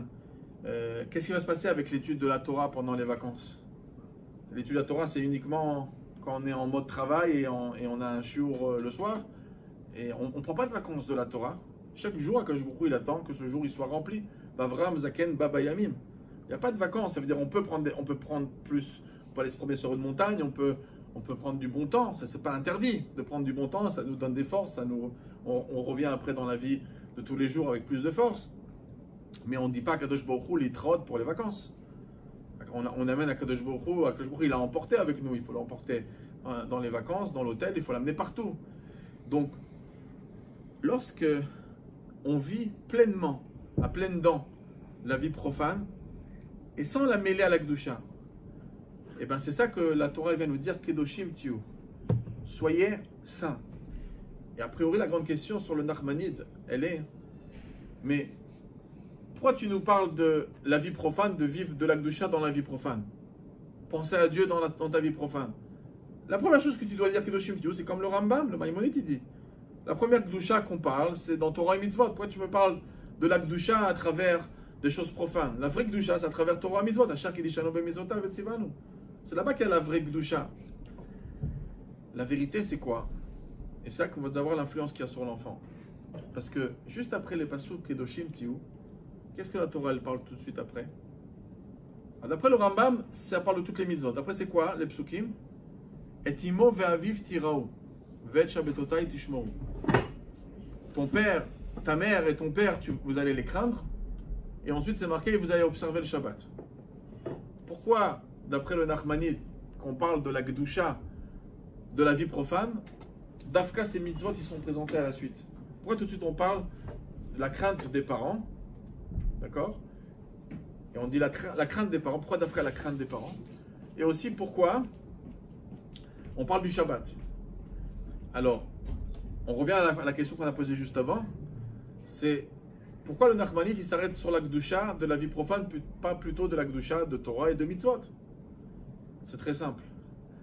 Parce que ça que quand tu fais une mitzvah, quand une femme elle fait un frachat-rala, quand un juif il met les tefillin, quand un juif il étudie la Torah, ça qu'on fait de la Torah et des mitzvot et que c'est kadosh, c'est pas toi le grand acteur de cette histoire. C'est kadosh parce que Dieu il t'a donné cet ordre et à travers ça il y a de la kedusha. Et en plus tu n'as pas tellement le choix. Un juif qui craint le ciel, il comprend qu'il se doit de servir son créateur. Et donc, ça que tu es kedusha, c'est comme un cadeau du ciel. Tu comprends que quand tu mets tefillin, tu as la kedusha du ciel, tu comprends pas, c'est Dieu qui a décidé. Par contre, lorsqu'un juif il rentre de la kedusha, même dans sa vie profane, le message il est énorme. C'est quoi le message? C'est de dire que la kedusha elle m'a vraiment atteint. Parce que quand je suis un bon juif, uniquement quand je suis dans une ambiance, je suis dans la communauté, à la choule je suis un bon juif. J'écoute la Torah, je fais mes tefillah, je fais tout ce qu'il faut. Comme des fois des élèves quand ils sont à l'école, voilà, yeshiva, c'est des super élèves. Ils font leur tefillah en minyan, ils étudient la Gemara, ils étudient la Mishnah. Ce sont des bons juifs. Toute la semaine, ils sont des bons juifs. Et parce qu'ils sont dans un cocon de Kedusha. Mais qu'est-ce qui se passe quand l'enfant il part en vacances? Même en vacances à la maison. Il est où le minyan? Même son père, il le voit en vacances. Voilà, on peut se permettre de ne pas aller au minyan. On peut se permettre d'arriver en retard au minyan. C'est des vacances. Qu'est-ce qui se passe dans la tête de l'enfant? L'enfant, il dit, en vérité, la Kedusha n'a pas encore atteint mes parents, réellement. Parce que la Kedusha, quand elle nous atteint, elle nous atteint personnellement, elle nous a atteint dans notre cœur. Et on ne peut pas s'en séparer. Si je suis un bon juif uniquement quand je suis à la choule, si je suis un bon juif uniquement quand je suis dans une... je fais attention à ma cache-route à fond parce que je suis dans Paris. Et dans Paris, j'ai plein de magasins où je peux choisir de la super cache-route. Mais si j'ai des conditions plus difficile parce que j'ai choisi d'aller en vacances à me percher dans une montagne où il n'y a rien là-bas. Là-bas, je commence à faire des pilpoulim. Ah, c'est à froid. C'est pas grave. Bon, c'est dans la liste du Beddin. Et ça, c'est dans ça. Et bon, ça, mais ça racole, c'est à froid. Et on se met plein de coulottes. Et des choses qu'on ne prend pas en semaine, on va commencer à prendre parce que on en va. Qu'est-ce qui se passe? C'est que l'enfant, il dit, mes parents, en vérité, c'est un peu un cinéma, toute cette doucha. C'est du cinéma, parce que ils vivent quelque chose de kadosh quand il y a une bonne ambiance, mais dès que ça devient compliqué, et la preuve, c'est que dans la vie profane, à Kadosh Baruch Hu, quand ils ont fermé le livre au Beth Midrash, ils ont dit bye bye à Kadosh Baruch Hu, et voilà, maintenant, à nous le bon repas, à nous de profiter du monde à pleines dents. Et donc, ça veut dire que la Kedusha, elle ne m'a pas atteint à moi. Parce que quand la Kedusha, elle m'a atteint à moi, à Kadosh Baruch Hu, je ne peux pas m'en séparer. Et j'y pense à lui, même quand je mange, et même quand je me repose, même quand je vais en vacances. Parce que, c'est pas parce que j'ai quelqu'un qui m'a dit de le faire, et qu'il y a une ambiance positive autour de moi que je le fais. Je le fais parce que, vraiment, moi, j'en ai besoin, et je ne peux pas m'en séparer. Et c'est pour ça que le Ramban, il dit Kedoshim Tiyu, quand c'est qu'un juif il devient Kadosh, c'est pas quand il est que dans Torah et Mitzvot, ça suffit pas. C'est quand dans sa vie profane, il pense à Dieu. Dans sa vie profane, lorsqu'il pense à Dieu, ça montre que la Kedusha des Mitzvot, elle l'a atteint personnellement. Sinon, elle n'a pas atteint personnellement, c'est superficiel. Mais si elle avait vraiment atteint, tu ne peux pas te séparer de Dieu. Parce que tu as compris le message, que c'est Dieu le Créateur, et tu as compris qu'on est là pour le servir. Et donc, cette Kedusha là, elle va passer énormément à travers les parents. Pourquoi juste après Kedoshim Tiyu, il y a marqué Et imo ve'aviv tiraou. Tu dois craindre ton père et ta mère. D'abord, c'est quoi la crainte? Quand on dit je crains mes parents, on a plutôt des fois des sentiments d'affection pour les parents, plus que la crainte. Peut-être la génération d'avant, elle avait plus de crainte. On avait peur que notre père de le décevoir, etc. On avait peur d'amener une mauvaise interrogation à la maison. Il y avait de la crainte, mais la crainte, c'est quoi la crainte? La crainte, surtout, ça peut venir lorsque mes parents, c'est quelque chose de très élevé, de très suprême. Parce que lorsqu'on est très à proximité d'une personne, eh ben, il n'y a plus de crainte. Et s'il n'y a plus de crainte, il n'y a plus de respect. Donc la distance d'un parent, un parent il doit être ami avec ses enfants. Une maman elle doit être amie avec ses enfants. C'est évident, il faut un contact. Aujourd'hui les gens ils ont perdu cette chose-là. Ils sont concentrés dans leur vie. Et même quand ils sont en face des enfants, ils sont en train d'écrire un WhatsApp à une femme. Et même quand le mari et la femme sont en train de manger, chacun il est en train de regarder son portable. Et les gens ils n'arrivent plus à vivre une vie comme avant. Mais concrètement, hein, l'enfant, il a besoin, bien sûr, de toute l'attention de ses parents, mais il y a quand même un respect qui doit se faire. C'est comme, vous savez, dans les lois de pureté familiale, entre l'homme et la femme, la Torah n'a pas simplement dit, bon, on va décider de les séparer pendant presque 12 jours, 13 jours, et on va garder la tsniout de la femme, et c'est à me l'embêter. C'est pas ça. C'est justement c'est marqué dans Alcool Gvot Rupa. C'est très important le respect. Une femme qui ne se sent pas respectée par son mari, un mari qui ne se sent pas respecté par sa femme, c'est une très grande destruction dans un couple. Et le respect d'où il vient, c'est justement lorsqu'il y a une distance. Lorsqu'il y a une certaine distance, il y a des choses à respecter. On ne fait pas ce qu'on veut. On ne rentre pas comme on veut. On ne regarde pas ce qu'on veut. Ça veut dire lorsqu'on a des limites et des barrières, ça crée justement le respect. Et le respect, en tout cas, c'est un sentiment de distance. La crainte, c'est un sentiment de distance. C'est comme on dit dans la Torah, Vayara'am, Vayanu, Vayamdu Mirachok. Lorsqu'on a peur, on va en arrière. Parce que la peur, c'est justement, on sent que la personne, elle est distante. D'accord? C'est comme on est à l'école, on vient au début de l'année, premier jour de la rentrée des classes, on voit une nouvelle personne qui vient, il a l'air d'être un peu grand comme ça, bon, On n'a pas envie de l'embêter, on ne le connaît pas. On a peur de l'inconnu. Après, quand on a discuté, on a rigolé ensemble, et ben, les distances se sont annulées. Et après, on sent une proximité, il n'y a plus de crainte tellement. La crainte, elle se... Donc, un enfant, comment il va pouvoir regarder ses parents avec distance? Parce que ça aussi, c'est important. Et ben, c'est quand les parents, ils ont de la Kedusha, Kedoshim Tiyu. Après, et imo ve'aviv tiraou. Quand on voit sa maman qui est Kadosh, que quand elle prend son sidour, plus personne peut l'embêter. Parce que quand elle fait sa tfila, elle fait sa tfila. Lorsque le père, il étudie la Torah, Et il donne énormément d'importance. L'enfant, il doit voir que son père, il a de la Kedusha. Et ça peut être de la manière comment il fixe, il a des moments d'études de Torah, il va se battre pour ces moments d'études de Torah, son père. Il peut avoir eu un mariage la veille, le matin il faut se lever tôt pour la tfila, le papa il va dire non. Pendant l'exemple qu'on montre à un enfant, un papa qui est revenu à 2h du matin et qu'il a son minyan à 7h et il ne flanche pas, et qu'il a 1000 raisons, et il a de la famille qui est venue de l'étranger, ils sont là pour 3 jours. Mais voilà, ils arrivent à 17h à la maison et à 7h, de 7 à 8, il étudie la Torah avec sa chavruta. Vous vous rendez compte, un enfant qui voit son père partir le jour où il y a sa famille qui vient et il ne veut pas annuler son shiur.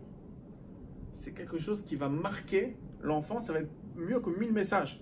Il va dire, mon père, pour Torah et mitzvot, ça l'a vraiment attrapé. Parce que les enfants, comme nous, on n'aime pas le mensonge. Et quand on voit quelqu'un que sa chavruta, elle peut être annulée quand on veut, dès qu'il y a un mariage, c'est facile, on appuie dessus. Non, des fois, quand il y a un mariage, bon, c'est le mariage de quelqu'un de la famille très proche, je ne peux pas ne pas y aller, ça ne se fait pas. Donc, ok, alors peut-être j'appelle, je dis, bon, demain, on repousse ça à demain, ou viens, on avance ça un petit peu plus tôt. Et au lieu qu'on étudie 1 heure, on étudie 25 minutes, mais au moins, on n'annule pas la chavruta. Ça, ce sont des messages que les enfants, ils prennent très, très puissants. C'est très fort. Parce que ça donne à l'enfant une image que mon père, pour la Torah et les mitzvot, c'est sérieux. C'est pas un jeu. Une des raisons que Hanouka, Rabbi dans les Sichot, le Hanouka, c'est Milachon Chinour. D'accord? Ça vient du mot éducation. Pas simplement on s'est reposé le 25, mais c'est aussi la Shon Chinour. Parce que dans Hanouka, il y a cet élément de Me'adrin mina Me'adrin. Qu'on ne trouve pas dans les autres halachot. On a trouvé une mitzvah, on a trouvé un hidour mitzvah, on n'a pas trouvé un hidour d'un hidour. Alors pourquoi la Hanouka, c'est la Shon Chinour, c'est l'éducation, mais c'est Me'adrin mina Me'adrin? C'est le hidour du hidour que chaque personne, qu'on allume. Le premier jour une bougie, après 2 bougies, 3 bougies. Eh bien, c'est parce que le hidour mitzvah, c'est un message très fort qu'on transmet à nos enfants. Le hidour mitzvah, c'est quelque chose qui permet à l'enfant de comprendre que Torah Mitzvot c'est sérieux, c'est pas un jeu. Parce que mes parents quand ils achètent des tefilines, ils achètent le top du top. Mes parents quand ils achètent le poisson de Shabbat, et là ils vont pas économiser. Parce que c'est le poisson de Shabbat. Et on montre à l'enfant que c'est pas parce qu'on a envie de manger du saumon, on a envie de manger un super bon poisson. On fait ça parce que c'est Shabbat Kodesh. Il faut montrer à l'enfant qu'on s'applique. Quand on fait Birkat Hamazon, on fait vraiment Birkat Hamazon. On le fait Bekavana, on peut le faire en chantant. Et c'est sérieux. Et là, l'enfant, le message y passe. Ça, c'est Hanouka, ça, c'est le Chinour. Me'adrin mina Me'adrin. L'enfant, il voit, mes parents, ils sont sérieux. Parce qu'ils prennent sérieusement Torah Mitzvot en main. Simplement, on va passer après à des questions d'Halakha qu'on a promis à la fin du cours. Mais je voudrais simplement parler d'une notion de Kabbalah dans le Chinour, qui est très importante. On sait qu'Akadosh Baruch Hu, il a créé le monde avec les sphirotes. Le premier jour c'est Chesed, le deuxième jour ce qu'on appelle les Shivat Yemei Abinyan. Le premier jour c'est Chesed, le deuxième jour c'est Gevura, après Tiferet, Netzach, Hod, Yisod, Malchut. Le Nachmanide sur la Torah, le Rochaim Akadosh, ils en parlent au début du Chumash, comment on voit le Chesed dans le premier jour, la Gevura dans le deuxième jour, la séparation des eaux, etc. On peut retrouver tous les sujets à travers ça. Et c'est comme ça que Kadosh Baruch Hu construit son monde. Et il construit son monde avec ses midotes. Et maintenant, nous, si on veut construire l'éducation de nos enfants, il faut aussi prendre d'Akadosh Baruch Hu. Comme Agmar dit dans Masechet Sota, Ma'urachum Mafatarachum. Ça veut dire qu'on doit apprendre d'Akadosh Baruch Hu, de ses midot. La première chose que Dieu il a fait pour créer le monde, c'est quoi? C'est chesed. Olam chesed ibane. L'amour. Vous savez que Shlomo Melech il dit l'olam yesmol dochev et yemin mekarevet. Même dans l'éducation, il faut utiliser ça. Il faut d'abord, on repousse avec la gauche et on attrape en avant. On approche avec la droite. Pourquoi la gauche et la droite? Quand tu repousses avec la gauche. Quand tu approches, tu approches avec la droite. La gauche, c'est la main faible. Quand tu repousses quelqu'un, quand tu veux crier un enfant, quand tu veux éduquer, parce que dans l'éducation, on peut utiliser la sévérité et l'amour. Alors, Dieu nous dit, qu'est-ce qu'il faut plus utiliser? Ben, l'amour. Beaucoup plus que la sévérité. La sévérité, c'est la main gauche. Small doche. Ça veut dire faiblement. La sévérité, elle doit être utilisée d'une manière faible dans l'éducation. Le monde, il a commencé avec le chesed, et c'est le chesed qui doit être le plus puissant. Chesed kel kol hayom. Donc, le chesed, c'est la main droite. C'est la moins puissante. C'est surtout dans le chesed. Il y a une histoire dans le Talmud très connue. Dans Sechet Ta'anit, page 20. La Gemara, elle raconte sur Rabbi Lazar, qui était le fils de Rabbi Shimon Bar Yochai. Rabbi Lazar, c'est quelqu'un d'une immensité de Gdusha incroyable. La Gemara, dans Masechet Soukha, page 45, elle dit que s'il y a deux Bnei Aliyah sur terre, deux tzadikim suprêmes sur terre, c'est Rabbi Shimon et son fils.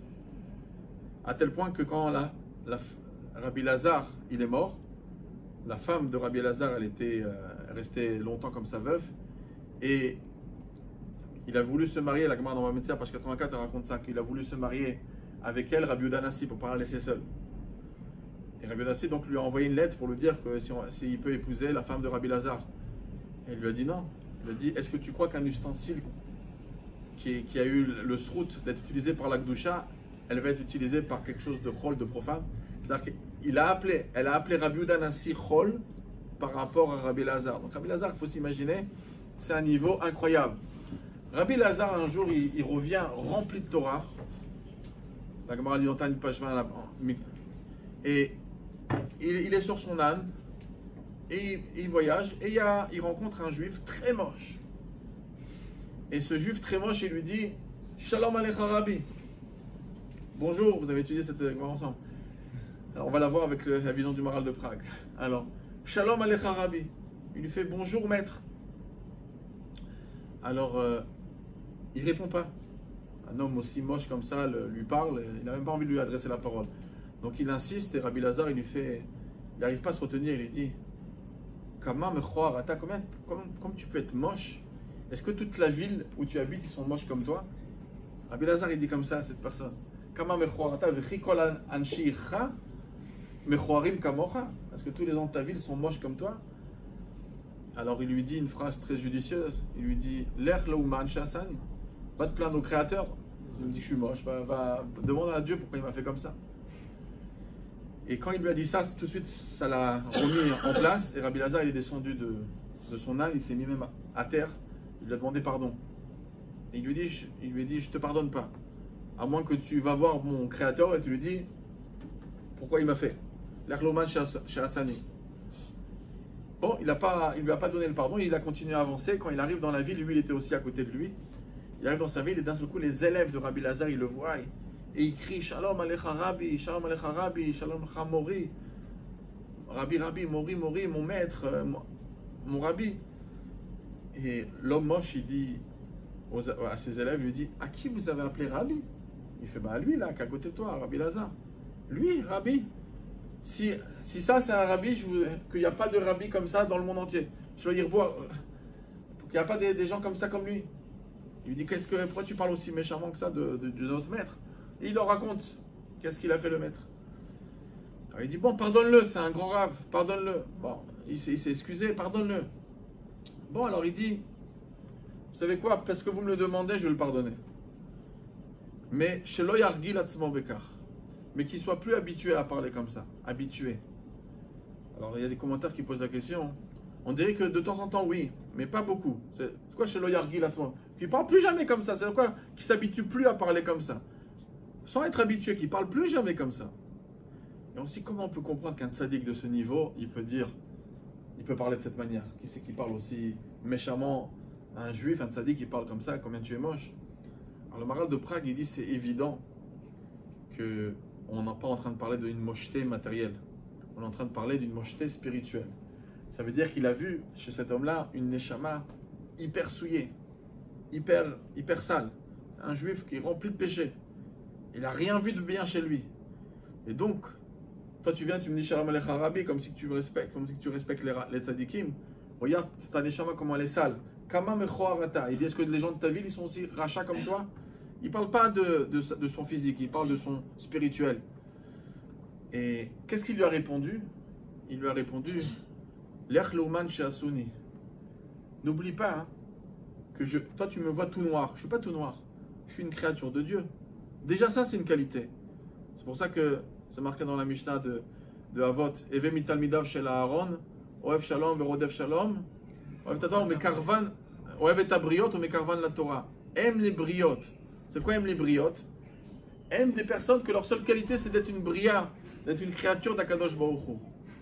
Donc il lui a fait la remarque, il lui a dit toi tu me parles comme ça aussi mal, mais sache que je ne suis pas si noir que ça. Je suis quand même une créature de Dieu. Donc déjà, il y a un potentiel en moi. Et quand il a vu ça, il a commencé à demander des excuses. Le Rashi et Tosfot sur place, ils amènent une girsa. De qui ça parle ici? On parle d'Eliyahu Hanavi. Eliyahu Hanavi s'est fait passer pour un juif, donc d'après le Maharal de Prague, qui était Racha, avec une échama toute noire. Et c'est Eliyahu Hanavi qui doit donner en vérité cette leçon à Rabbi Eliezer. Une leçon qu'a priori il n'a pas tellement pris, parce que dans Baba Metzia, justement la page 83, 84, on voit vraiment qu'il était dur, Rabbi Eliezer. À tel point, vous savez qu'il était tellement dur avec les juifs, et pour ceux qui n'étaient pas des Shomer Torah Mitzvot, où il était un peu dur, qu'il était sûr, il avait dit à sa femme, j'en suis sûr qu'ils ne vont même pas vouloir m'enterrer, le Ham Israël, quand je vais mourir. C'est vrai qu'elle va le garder dans sa grange pendant des années, jusqu'à que Rabbi Shimon Bar Yochai, la Gemara raconte là-bas, page 84, 85, Rabbi Shimon Bar Yochai, il va dire, amenez mon fils à côté de moi, et c'est pour ça que Rabbi Eliezer, à Méron, il a enterré à côté de son père, mais c'est que 20 ans plus tard. Ça a passé des années, mais son corps, il est resté intact. Donc, concrètement, Rabbi Eliezer, il n'a pas pris totalement le message. Alors, mais pourquoi c'est Eliyahu Hanavi qui essaie de lui faire passer le message? Alors, Eliyahu Hanavi représente qui? Eliyahu Hanavi, il symbolise quoi, Eliyahu Hanavi? Eliyahu Hanavi, il symbolise d'abord les Brit Mila, où il visite. Donc, il est là au moment où le juif il prend son premier contact avec Dieu. Menazati Briti Bipsachem, les Britolam. Au moment où on fait la Brit Mila, on fait une alliance entre l'enfant. Il est là, mais aussi, Eliyahu Hanavi, il représente la personne qui va annoncer la délivrance. Donc, il représente justement l'avant Géoula. Vraiment la fin de la galoute. Et en vérité, Eliyahu Hanavi, là, vous savez, le Maharsha, il écrit dans Maseret Hulin que Rov Asodot Gnuzimba, le Rov des secrets de la Torah, ils sont cachés dans les Haggadot, dans les histoires talmudiques. Ce n'est pas des histoires simples. Tous ceux qu'on fait Babatra par 5 qui vont voir là-bas dans Mokhat Asfina, des histoires farobolantes. Et ce sont des histoires qui ne peuvent pas être comprises dans le Pshat. Il y a beaucoup de secrets. Ça fait partie des secrets de la Torah, les Haggadot. Ici, Eliyahu Hanavi, il lui a fait passer un message parce qu'il lui parle de notre génération à nous. La génération qui est à la fin de la galoute, celle qui est juste avant le Mashiach. Et il veut lui donner un enseignement. Lorsqu'on voit un enfant, lorsqu'on voit quelqu'un qui se comporte mal, de quelle manière il faut lui parler? De quelle manière il faut travailler avec lui? Alors, Eliyahu Hanavi d'Afka, il lui a pris cet enseignement pour dire qu'à la fin de la galoute, c'est évident que dans l'éducation, la sévérité ne fonctionnera pas. D'abord, il faut savoir que la sévérité, la gvoura, c'est sûr qu'il faut quand même un peu de gvoura. C'est pour ça qu'il a dit le shelo yargil et tatzmo bekar. Il ne faut pas être habitué à. C'est-à-dire, de temps en temps, d'une manière rarissime, oui, on utilise un peu. Mais aujourd'hui, ce n'est pas dans la parole négative qu'on doit utiliser un enfant. Les parents, sans faire exprès, les parents plus que toute autre personne, parce que les parents, c'est les piliers de l'enfant. Des parents qui parlent négatif à leurs enfants. Même, et on ne parle pas qu'aux parents, on parle même aux éducateurs dans les écoles. Un enfant, aujourd'hui la plus grande facilité c'est tout de suite de parler mal à l'enfant parce qu'il a fait une bêtise, ça nous énerve et on part au quart de tour. Le professeur aussi. Un enfant dans une école, il sait un petit peu, les enfants Baruch Hashem, ils ont de la vitalité, il l'a embêté, il a frappé son copain. Qu'est-ce qu'il a besoin de rentrer avec un papier de l'école? Voilà, j'ai frappé Votre fils a frappé, il faut qu'il écrit tant de fois ça. Pourquoi tout de suite utiliser ça? C'est en dernière solution. Au contraire, un enfant qui fait des problèmes, c'est exactement le contraire qu'il faut faire avec l'enfant. Il faut justement le monter avec le positif. Il faut le prendre. Ce jour-là, il a mis une claque à un enfant, tout ça. Ce jour-là, le moré, il va d'Afka le choisir pour qu'il distribue les cahiers. Ce jour-là, il va lui donner une responsabilité. Est-ce que tu peux aller chercher des choses chez le directeur, faire une photocopie? Et ce jour-là même, le moré, il peut même lui écrire un bon pétec. En disant, pas qu'il a frappé, en disant une bonne chose qu'il a fait. Votre enfant, il a été remarquable, on lui a demandé de faire quelque chose pour l'école, faire des photocopies, faire des choses, et Baruch Hashem, il a fait ce qu'il faut. C'est évident que l'enfant, avant qu'il va relever la main et décevoir la mora et le moré, il va réfléchir 10 fois avant de le faire. Et malheureusement, la chita, elle va plutôt vers la facilité, vers la sévérité. Et c'est exactement le contraire qu'il faut faire. Même dans la maison. Dans la maison, de descendre un enfant parce qu'il a fait une bêtise, faut pas. La gvoura aujourd'hui, elle est très très dangereuse. C'est ce que Elianavi a voulu enseigner à Belazar à la fin des temps, parce que moi je représente la fin des temps, Elianavi, qui va être Mevaser la Géoula. Il va faire nos psorotovot et choses benechamot. Et ben il vient nous dire, il ne faudra jamais dire et appuyer le péché qu'il a fait l'enfant, appuyer la bêtise qu'il a fait. Il faut au contraire prendre une bonne chose, parce que ça n'existe pas un enfant qui est mauvais. Il n'y a pas un enfant mauvais complètement, il y a toujours quelque chose. Il y a toujours une bonne chose à l'intérieur. Et dans cette bonne chose, il faut la prendre, parce que ça ne sert à rien de mentir. Mais il faut prendre les bonnes choses qu'il a, et cela, les mettre en valeur. Et la mida de Shevach, de louer un enfant, de parler positif à un enfant, c'est quelque chose qui va être la chose la plus efficace pour le faire abandonner les mauvais chemins, plus que toutes les paroles négatives. C'est ça que Dieu nous a appris aussi, Olam Chesed Ibané. Si tu veux construire un Olam, un enfant, tu es en train de le construire, tu es en train de lui créer. Il faut savoir que c'est fondé sur du Chesed, c'est fondé sur de l'amour. Et aujourd'hui, vous ne pouvez pas savoir combien les enfants, ils ont besoin de l'amour de leurs parents. Le Chesed, on pourrait après faire un jour sur Gvura, Tiferet et Tzachot Yesod dans le Chinour. On a déjà parlé beaucoup, mais le Chesed, ça c'est l'arme et de parler toujours positif. Bichal dans la vie. Imaginez-vous quelqu'un, vous savez, des fois on peut vous montrer une vidéo d'une maison, d'un papa que Chas v'Shalom, une fois tous les 2-3 semaines, il met une trempe à son fils. Ça nous énerve énormément de voir des parents comme ça violents. Et si on verrait, on serait choqué. Et si vous verrez un parent qui vient, tous les jours il prend un produit, il le met dans l'œil de son fils, et c'est fait pourquoi? C'est pour le rendre aveugle. Tous les jours il s'applique à lui mettre ça dans les yeux. Là, c'est pire qu'un coup. Ça serait un monstre. Ben, on ne s'imagine pas que des parents qui sont négatifs, pas simplement envers l'enfant, mais dans leur vie ils sont négatifs. Ils ne sont pas contents de la politique, ils ne sont pas contents de l'école, ils ne sont pas contents d'un tel, pas contents d'un autre truc. Et toujours négatif, et j'ai mal au dos, et ton père il est comme ça, et ta soeur elle m'a fait ça, etc. Toutes les paroles qui sont négatives, on est en train de prendre un enfant, on est en train de lui mettre, parce que toute sa vie, nous ce qu'on a envie, c'est d'un enfant qui a le bonheur. Alors est-ce que le bonheur c'est lié à l'argent? Aujourd'hui on n'est plus idiot, on sait très bien que c'est pas lié. Vous avez des personnes qui ont plein d'argent et qui sont pas contents, ils sont en train de se plaindre du matin au soir. Il y a des gens qui n'ont pas beaucoup d'argent et qui sont très heureux et qu'on les voit toujours positifs. Tout est dans le moral, tout est dans la tête. Et là, c'est comme quand on parle négatif à un enfant, quand on parle négatif bichlal autour d'un enfant. Et lorsque on est en train de parler mal à sa femme en face d'un enfant, lorsque la femme parle mal à son mari devant l'enfant, toutes ces choses-là, on est en train d'apprendre à l'enfant de regarder le monde d'une manière tordue. Et il va répéter ça. Qu'on veuille ou qu'on veuille pas, quand il va se marier, quand il va grandir, il va être négatif aussi. Il ne va pas profiter. Nous, on rêve de donner du bonheur à nos enfants. On essaye de les acheter en leur donnant des cadeaux, en leur achetant leurs caprices. Et c'est pas ça.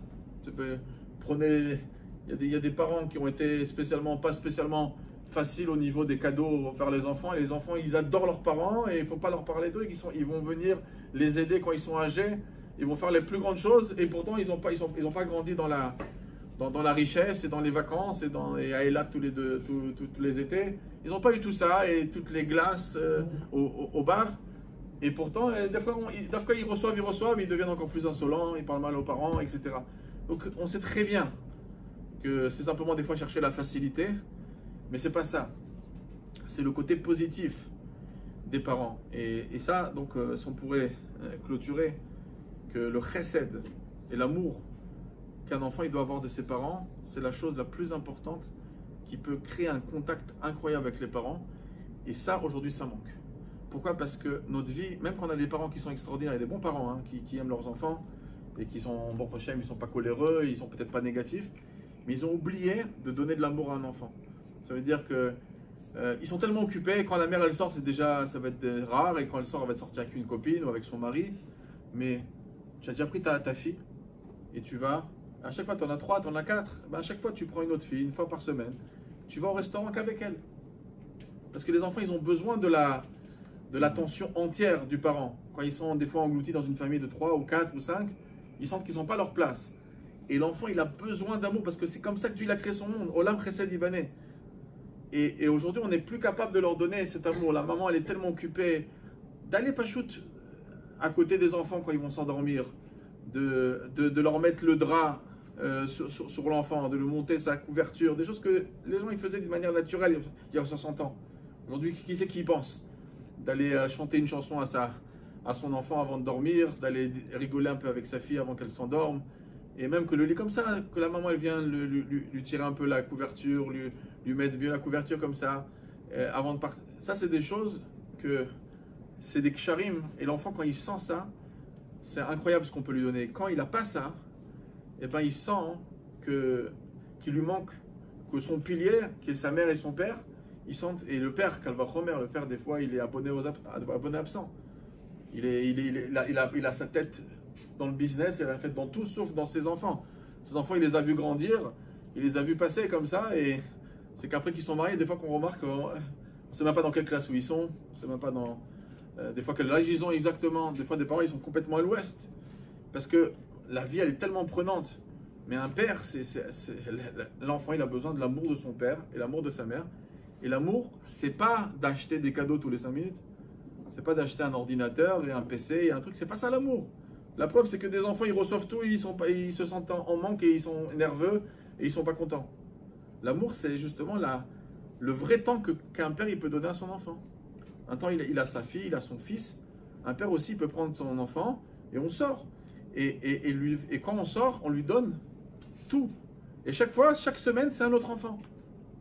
La maman aussi. La maman, elle doit s'appliquer parce qu'elle doit sentir. L'enfant, il doit sentir qu'il appartient à sa mère, qu'il est le monde de sa mère. Aujourd'hui, on a la facilité à dire des bêtises avec notre bouche. Ah, c'est dur les gosses, les trucs. Et des fois, on va s'exprimer à côté d'un enfant que c'est dur d'en avoir d'autres. Et c'est pas évident. Ok, si tu veux pas en avoir d'autres, au moins cache-le, parle avec ton mari dans la chambre. Qu'est-ce que tu as besoin de... L'enfant, il doit sentir que... Un enfant, il entend ça de sa mère, qu'est-ce qu'il va croire? Que voilà, on est des choses qu'on le supporte à peine. Mais l'enfant, il ne doit pas se sentir qu'on le supporte à peine, il doit sentir qu'il est la chose la plus importante aux yeux des parents. Et ça, on oublie de le faire aujourd'hui. On oublie de leur dire. Il faut leur dire que les enfants, c'est la chose la plus importante qu'on a. Et c'est peut-être la chose la plus importante qu'on a. Et simplement, nous, on est tous conscients de ça, que c'est plus important. Si quelqu'un il va venir vous proposer, vous avez un enfant comme ça de 3-4 ans, un Américain il dit je veux votre gosse, je vous donne 10 millions de dollars, un chèque maintenant, vous me le faites cadeau. Vous allez réfléchir 2 fois, vous lui prendre son chèque, vous lui jetez en pleine figure. Même pas ça vous n'allez pas avoir un petit yéter, je le fais ou je le fais pas. À moins que les parents ne sont pas normaux. D'accord? Donc un enfant il vaut des millions de dollars. Alors, et c'est la preuve, 10 millions de dollars, vous n'avez pas accepté à donner votre gosse. Donc votre enfant, 10 millions de dollars, vous en avez un deuxième, ça fait 20 millions. C'est une richesse incroyable. Mais voilà, les parents, ils sont toujours en train de se plaindre, mais des gens qui sont aussi riches que ça. Et donc ça, c'est un point d'amour qu'on doit donner à nos enfants, et c'est pas pour rien, avec ça que je termine. Akadosh Baruch Hu, comment un enfant est né? comment Akadosh Baruch Hu, quel chita Dieu il a utilisé pour naître, pour mettre au monde un enfant? On aurait pu faire ça, on pourrait dire, je sais pas moi, on va avec sa femme au Beth Midrash, on étudie un daf de Gemara, et la femme elle tombe enceinte. Ça aurait pu se passer comme ça. Ça aurait pu se passer que le mari dit à sa femme de faire 3 heures de ménage et la femme elle tombe enceinte. Dieu il a fait une relation amoureuse. Il n'y a que quand on est dans l'amour, dans une relation amoureuse avec sa femme, et dans un moment solennel avec sa femme, que la naissance d'un enfant peut exister. Pourquoi Dieu a fait ça? C'est pour nous faire passer le message. Olam chesed yibane. Le monde, il se construit avec l'amour. Cet enfant, il est venu au monde avec l'amour. Il n'y a pas une autre manière de faire un enfant. La manière normale, c'est d'aimer quelqu'un. On ne fait pas un enfant à quelqu'un qu'on n'aime pas. Et donc, l'enfant, il naît avec amour. Et après, pourquoi Dieu nous fait ce message? Pour nous dire, mais c'est comme ça que ça doit continuer. L'enfant, il a besoin de grandir dans l'amour de ses parents envers lui et dans l'amour de ses parents entre eux. La manière qu'il est né, ça c'était qu'un exemple. Mais toute la vie, il va falloir voir que le père, il aime sa mère, il aime sa maman, et sa maman, elle aime son papa. Et des fois, on va se permettre de se disputer devant les enfants, etc. Et c'est le contraire de la construction d'un enfant. Et on lui fait des dommages qui sont, après, des fois, irréversibles. Donc, Bezrat Hashem, qu'on utilise l'amour qu'on a pour nos enfants, et c'est comme ça qu'on va les construire, et ne pas se laisser avoir par le temps moderne qui nous avale complètement, qui nous prend toute notre concentration. Et Marie, qu'on adore nos enfants, ils valent des millions, nos enfants, on l'a prouvé, qu'ils valent des millions, mais on n'y pense même pas, parce qu'on n'a même pas le temps de penser, tellement que la vie, elle nous tumulte, et on n'est plus du tout conscient des joyaux qu'on a sous les mains, et on n'est pas conscient, on ne donne pas d'importance et de place à nos enfants, qu'on donne beaucoup de place, et vous allez voir que beaucoup de choses dans l'éducation, quand un enfant il a un contact chaleureux avec ses parents, il sent de l'amour dans le couple, vous allez voir comment les choses y passent beaucoup plus facilement. Ok.